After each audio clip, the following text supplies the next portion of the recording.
This is America, Yes or No, a podcast that seeks to unravel the frustration and chaos of our modern society by rediscovering the essential truths of America and its founding. And now your host, Robert Day. And welcome back to episode 7 of America, Yes or No. As you just heard, I'm adding a short introduction and a short outroduction to each episode because I want to make sure that first-time listeners know what we're all about with these podcasts. That being said, we're now on the third leg of our examination of essential political truths. Remember that we are learning these truths so that we can build a solid foundation for future discussions of current socio-political issues, as well as consider potential solutions. So, presuming that you've been on board for our previous discussions, we'll continue on with essential truth number 11. As government seeks to expand its control over the governed, it must, by necessity, delineate more powers for itself, usurping, or taking over, those powers from the states or from the people. It generally accomplishes this by creating and/or exacerbating local, national, or global issues, and then seeks to address these issues through further legislation, or, as has become common lately, by autocratic decree, such as through a presidential order. Decades of this continuing practice has led to the creation of layer upon layer of bureaucratic and regulatory agencies. Today, most government agencies have become autonomous entities unto themselves, accountable neither to the people nor to the legislators who initially created them. This truth is no exaggeration. While it could be argued that some level of governmental regulation is necessary for a healthy functioning society, there's a fine line between healthy regulation and the governmental permission society in which we now find ourselves. Not that many years ago, Americans were essentially free to pursue a chosen career, take on a home improvement project, purchase a home, take out a student loan, enjoy recreational activities, make consumer choices, and so on, all without any sort of permitting or permission or licensing from any government agency. In contrast, in our day, every one of these activities, and many more that I haven't even mentioned, all require, in some form or another, some type of governmental permission or authorization or licensing. Now you may ask, well, don't we need licensing to ensure we get a good concrete contractor to pour our patio? Or what about regulations to keep our water clean? And in response, I would say, perhaps, but at what point does regulation become overregulation? How much governmental power is too much governmental power? Is it when government can require you to take 1,000 hours of instruction and pass a state-administered test to be able to braid someone's hair for a living? Or when you have to file an environmental impact assessment before draining some damp ground on your own property? How about when government can tell private employers what they have to pay their employees? Or is it when you have to pay your local government agency thousands of dollars in fees to get a permit to install a household water softener? As Tim Sandifer of the Goldwater Institute points out, we need to think of the word permit as a verb instead of a noun. You're having to ask the government to permit you to do something that, as an American citizen, you should have every right to do anyway. Over decades, we have become conditioned to believe that we must ask the government's permission, again in one way or another, before engaging in most of the activities that we would typically include in our normal definition of the pursuit of happiness. That's not how a supposedly free society is supposed to function. Going back to a previous question, I would ask, who was it that decided that it was government's role to regulate these things in the first place? In a free society, shouldn't the people take a larger role in regulating their own affairs? Yes, it is true that the Constitution does provide for the federal government to regulate a few specific things, such as interstate commerce and the coinage of money, but not a whole lot else. Most of the government regulations that we encounter today have been created by government officials themselves, not by any vote of the people. And in many cases, these regulations are in no way allowed by the Constitution. Now, I realize that this may all sound a little weird or out of place to you, but let me remind you of something. America was established as a nation based on self-rule. The Constitution grants certain very specific powers to the federal government and then reserves the rest of governmental power and authority to the states or to the people. The people, that means us, are supposed to retain a much greater role in regulating our own affairs, in making our own decisions, and not looking to government to save and protect us from our own laziness, our stupidity, or our bad decisions. American government is supposed to be a low overhead type of operation, setting up a general framework of minimal government functionality that does not, I repeat, does not intrude onto the rights and freedoms of the law-abiding citizenry. In this country, the people's rights and freedoms come first. Government's primary role, as we mentioned previously, is the protection of the citizens' freedoms and natural rights, and is not, as we become conditioned to believe, to regulate and restrict those rights. The vast majority of the powers and authorities that government, particularly the federal government, currently exercises should be in the hands of the states, or even better, in the hands of the people.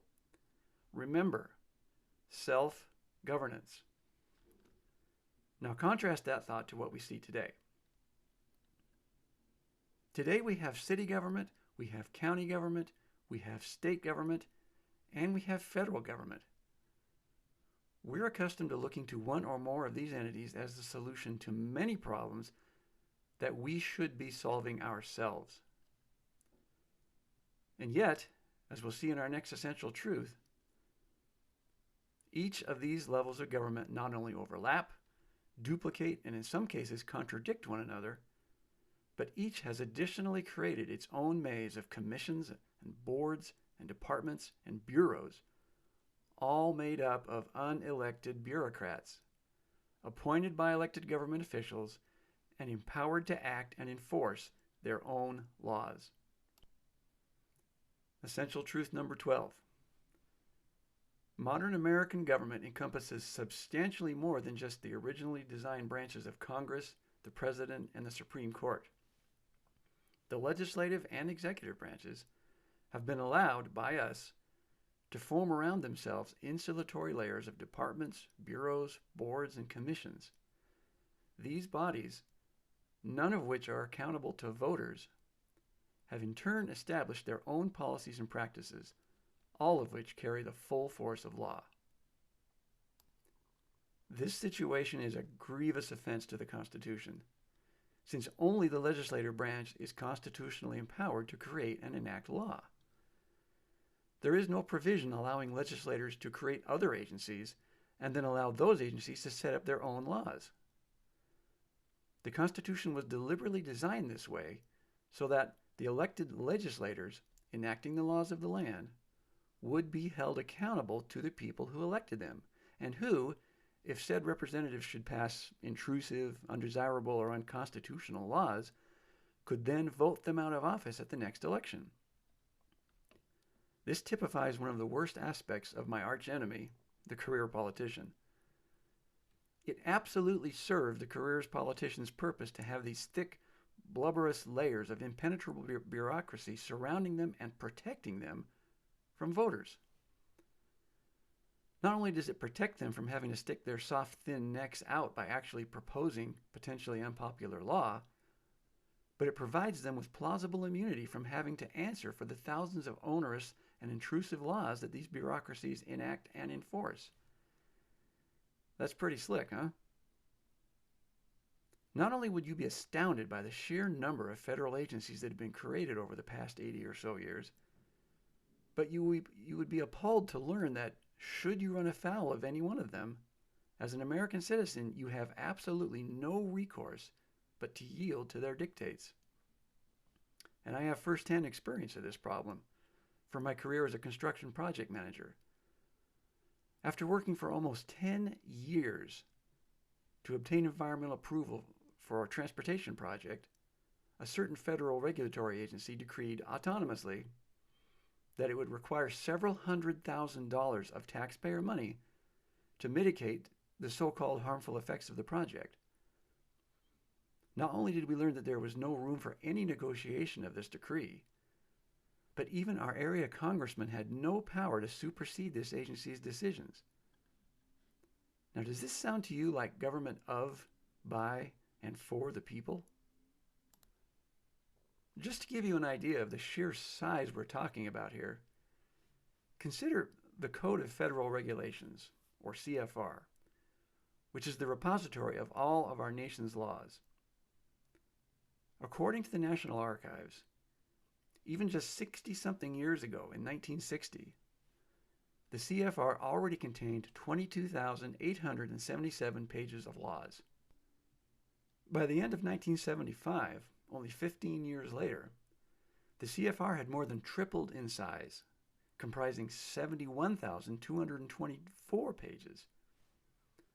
By 2013, which would have been the beginning of the second Obama term, the CFR weighed in at a whopping 175,496 pages of rules, laws, and procedures. Just the index alone for the CFR is over 1,000 pages long. But wait, there's more. Add to this the innumerable offices of state, county, and local government agencies, many of which, as I mentioned earlier, overlap, duplicate, and contend with their next-level counterparts. Now you tell me if a government structure of this magnitude is A, even remotely manageable, B, can be considered as anything close to efficient, accountable, or responsive, and C, is something in which we should be placing our trust for practically any issue. And this provides a good segue into essential truth number 13. Despite the perception there is no historical precedent for placing faith in the government to solve any socio-political issue. Now, before dissecting this truth, let's review what we've learned so far. 1. Politics has unadvisedly become a full-time, lavishly beneficial career opportunity. 2. Career politicians thrive on power and constantly seek to expand it. 3. To obtain more power, politicians, or the government, constantly seeks to create dependency on it through a combination of perceived needs and perceived fears. And 4, given these facts, logic then dictates that government must not actually solve a single one of its perceived needs, since to do so would diminish its power base and ultimately eliminate its perceived necessity. Now, this sounds like a giant contradiction, right? To always need government but never have it deliver? But again, I'd ask you to consider whether any issue you know of has ever been declared solved by government action. Poverty? Nope. Illegal immigration? Hardly. Racism or women's rights? Apparently not. Instead, have not these issues only been perpetuated and declared time and again to still be a problem?